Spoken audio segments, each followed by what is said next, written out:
सम number 4 है students exercise 14.4 का। तो पहले सम रीड कर लेते हैं।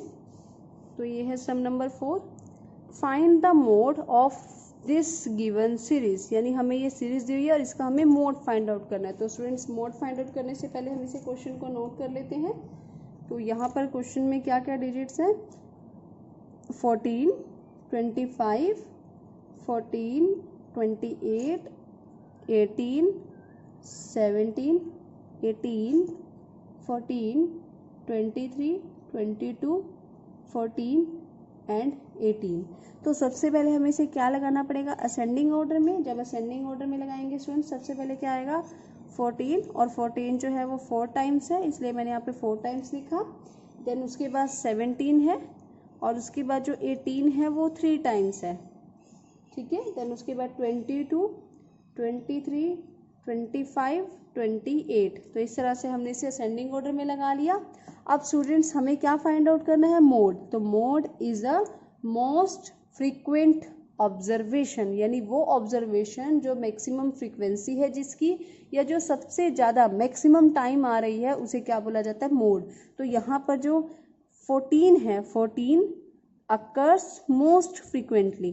तो मोस्ट फ्रीक्वेंटली कौन आ रहा है, 14, दैट इज कितने टाइम्स आ रहा है, 4 टाइम्स। तो यहाँ पर जो मोड होगा वो क्या होगा स्टूडेंट्स, 14। तो इसलिए इसका आंसर क्या होगा, 14, ठीक है। This is sum number 4।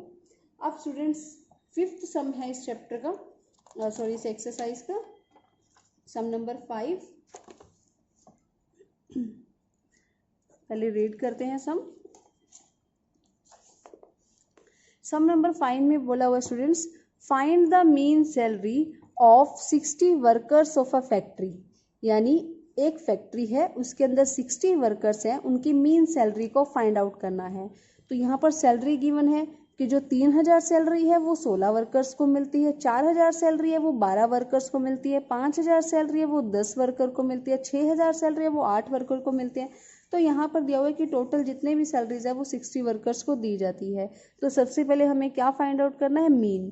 तो हम इसे कैसे निकालेंगे स्टूडेंट्स, डाटा ज़्यादा लार्ज है तो इसलिए हम यहाँ पर फ्रीक्वेंसी के साथ मल्टीप्लाई करके निकालेंगे।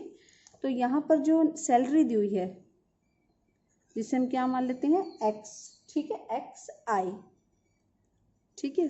तो यहाँ पर सैलरी गिवन है 3000, 4000, 5000, 6000, 7000, 8000, 9000 and 10,000।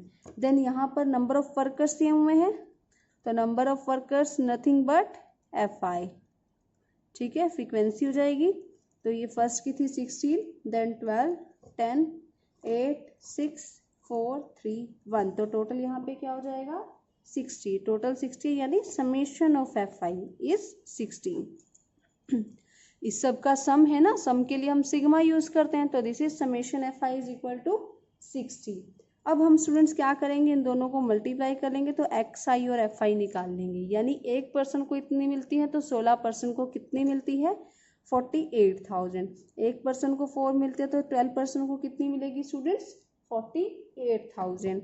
Then 5000 into 10, 50,000, 6 into 8, 48,000, 7,000 into 6, 42,000, 8,000 into 4, 32,000, 9,000 into 3, 27,000, 10,000 into 1, 10,000। अब इसका भी समेशन लेंगे, तो समेशन लेंगे तो क्या लिखा जाएगा, समेशन एक्स आई और एफ आई। जब इसे टोटल करेंगे स्टूडेंट्स हमारे पास कितना आएगा, 3,05,000। अब हम इसका क्या करेंगे स्टूडेंट्स, मीन फाइंड आउट करेंगे। तो मीन आपको याद होगा, mean which is x bar, वो कैसे निकालते हैं, summation f i x i, i is equal to 1, यानी 1 टर्म से लेके कितनी टर्म्स थी ये स्टूडेंट्स, 60 वर्कर्स थे ना, तो यहाँ पर टर्म्स कितनी थी, 8। तो यहाँ पे 8 लेंगे, एन नंबर ऑफ ऑब्जर्वेशन, तो नंबर ऑफ ऑब्जर्वेशन 8 थी, तो यहाँ भी हम क्या लेंगे स्टूडेंट्स, समेशन एफ आई, ठीक है, इस तरह से। तो इसका टोटल क्या आया था, 3,05,000। इसके नीचे भी यहाँ पे लिखेंगे आई इज इक्वल टू 1, और ये 8th ऑब्जर्वेशन का है। तो 3,05,000 डिवाइडेड बाय कितने थे जो वर्कर्स, 60। तो जब हम इसे इसको डिवाइड करेंगे स्टूडेंट्स कितना आएगा 5083.33। तो यानी जो एवरेज सैलरी है इन 60 वर्कर्स की वो कितनी है 5083.33। So mean salary of 60 workers are 5083.33। ठीक है, तो ये था स्टूडेंट सम नंबर 5। अब हम करेंगे सम नंबर 6। सम नंबर 6 में बोला हुआ है give one example of the situation in which, यानी हमें एक सिचुएशन का एग्जांपल देना है जिसमें फर्स्ट पार्ट बोला है mean is appropriate measure of central tendency, यानी मीन जो होगा उस सेंट्रल टेंडेंसी का एप्रोप्रिएट मेजर होगा, बिल्कुल करेक्ट मेजरमेंट होगी। ठीक है, वो कैसे होगा, जैसे कि हाइट लगा लो, किसी भी पर्सन की अगर हाइट दी हुई है और अगर आप मीन निकालते हो स्टूडेंट्स तो उसकी जो हाइट होगी वो उसका अप्रोक्सीमेट मतलब एग्जैक्ट आंसर होगा। ये मैं बात आपको कहाँ से समझाती हूँ, यहाँ से देखो, आपको इसमें थोड़ी कंफ्यूजन हो रही होगी, वो यहाँ से समझाते हैं।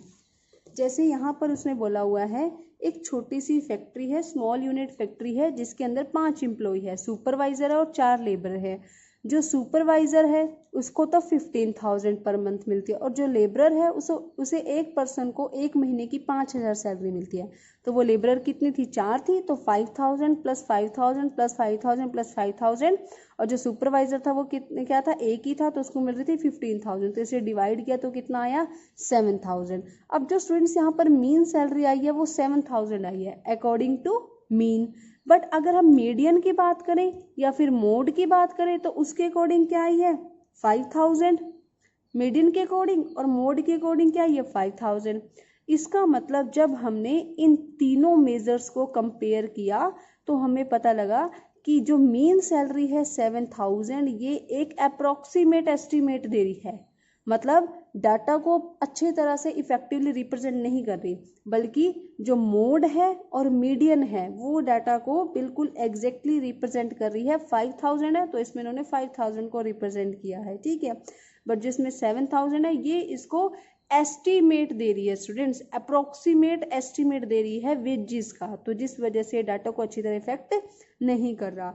तो इसी तरह से यही सेम क्वेश्चन है, तो कौन सा ऐसा एग्जाम्पल होगा जिसके थ्रू हम ये कह सकते हैं कि जो मीन है वो उसका अप्रोप्रिएट एग्जाम्पल है। जैसे हाइट्स की बात की जाए, ठीक है, हाइट्स की अगर बात की जाए तो पर्सन की हाइट है, अभी कोई भी हाइट वाला एग्जांपल अगर हम देखें तो उसमें जैसे किसी पर्सन की हाइट दी हुई है 152 सेंटीमीटर, किसी की 156 सेंटीमीटर, 155 सेंटीमीटर, 154 सेंटीमीटर, तो उनकी अगर 5 से डिवाइड करेंगे, 5 स्टूडेंट्स है, पाँचों की हाइट है और 5 से डिवाइड करेंगे तो जो आंसर आएगा वो अप्रोक्सीमेट नहीं आएगा, बल्कि क्या आएगा एग्जैक्ट आएगा, मतलब अप्रोप्रिएट मेजरमेंट होगी उससे। तो हम कह सकते हैं यहाँ पर 6th क्वेश्चन में फर्स्ट पार्ट में हाइट ऑफ स्टूडेंट्स, यानी जो एग्जांपल होगा वो क्या होगा हाइट ऑफ स्टूडेंट्स।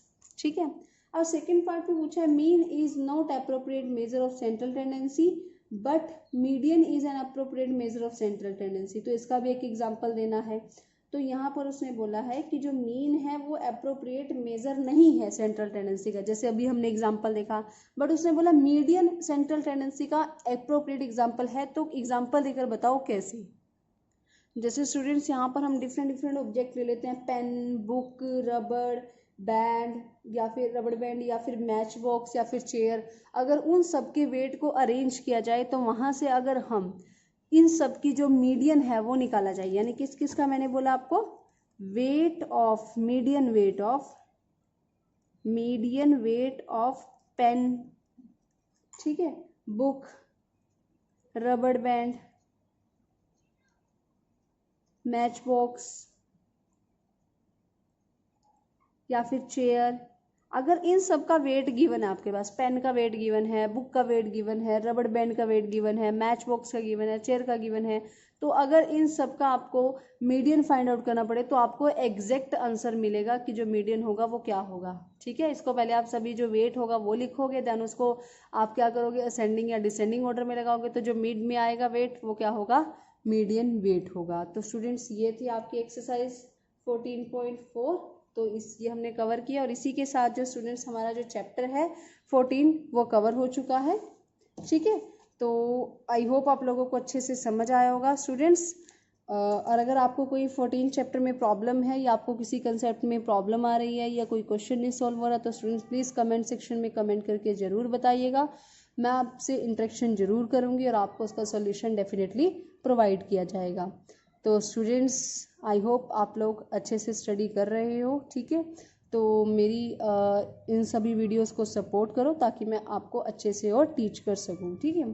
तो मिलते हैं students next video next chapter के साथ। Till then bye bye, take care, study hard.